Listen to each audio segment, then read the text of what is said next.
If you guys want legitimately the cheapest place to get yourself some FIFA coins, then head over to dftcoins.com in the description down below and use discount code KURT10 to get 10% off and make it as crazy cheap as £3.06. If you guys are looking to pick yourself up some cheap Microsoft points, PSN codes or anything like that to stock up for FIFA 16, then check out g2a.com. They're also great for cheap PC games and other great stuff, so check the link down below and use TGC3 for a discount. What's up guys, Curtis here and welcome to a brand new confirmed transfers for FIFA 16 video. Today we have some mental transfers. I haven't uploaded one of these videos in about 10 days, so there's a lot of big ones to come. But before we get stuck into it, what I do is say if you guys could smash 1,000 likes, that'd be absolutely amazing. There's a lot of new subs here, so I'm sure you guys can absolutely tear up 1k. Also, comment down below who you think will be the best summer transfer. A few weeks ago, all these comments were saying Petr Cech.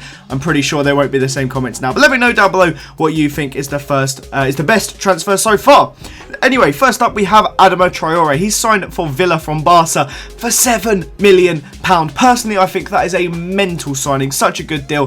He's a big prospect, and Villa are really doing well this transfer window. They've bought a lot of players, they've also sold a lot of players, but I think investing it in players like Adama, which they hadn't done before, I think will be really effective and could even help them turn a big profit on players like him.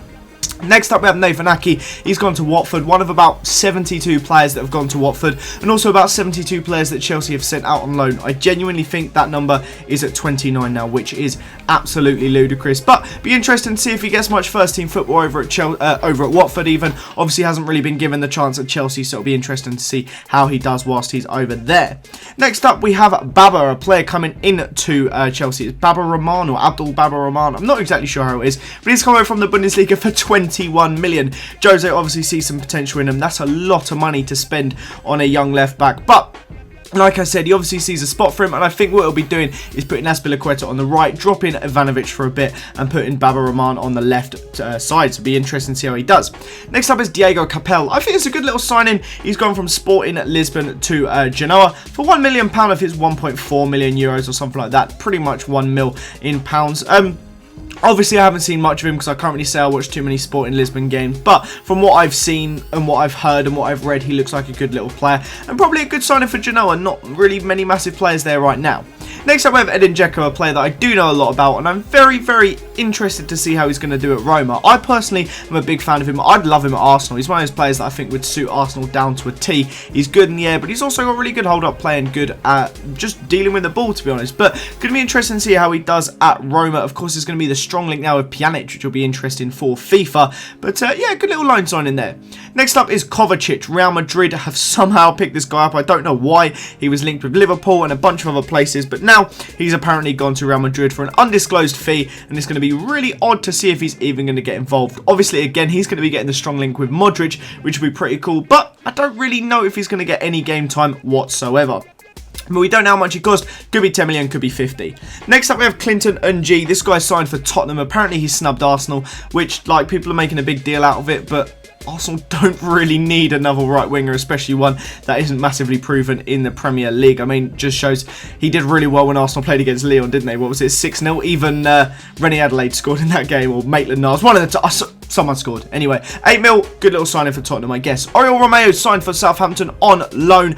Good little signing again. The guy won the Champions League. He's been around a while, but never really broken into a Premier League side, so it's going to be interesting to see.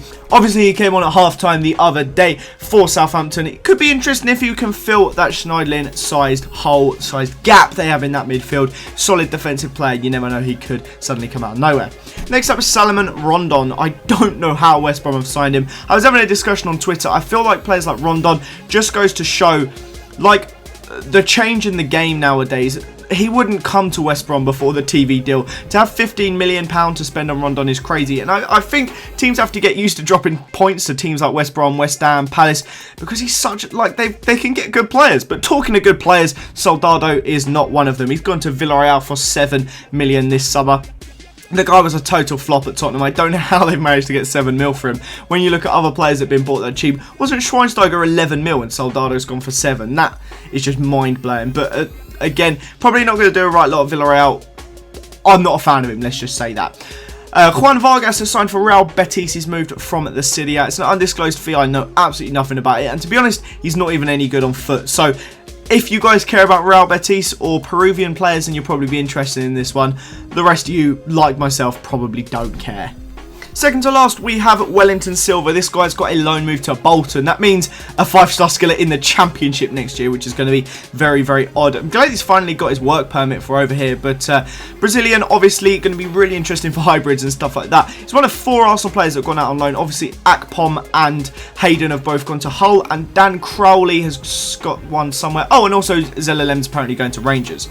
Last but most certainly not least, though, we have Mapu Yanga and Biwa. This guy has been around a bit. He was at Newcastle, he's been at Roma, and now he's finishing at Olympique Lyonnais. 6 million that's cost to pick him up. He's kind of got good potential, but I've never really seen him fulfill it. He does suit, obviously being French, it seems like he'll suit Lyon, and will probably be a good signing for them in the League One. It is a bit of a Mickey Mouse league after all. But that, boys, is the end of this episode. If you do enjoy it, remember to smash the like button. Let me know if you want to see more of these, if you want me to bring them back to maybe twice a week. Definitely over the last week of the transfer window, I'm going to try and get a bunch of them out. But smash the like button if you did. Sub if you're new around here. Have a great day. 100k today, hopefully. I think I hit it this morning. I won't know. I recorded this video last night, but I'm about 300 away at midnight the day this video goes up. So hopefully I hit it today. But I hope you guys enjoyed it. See you later.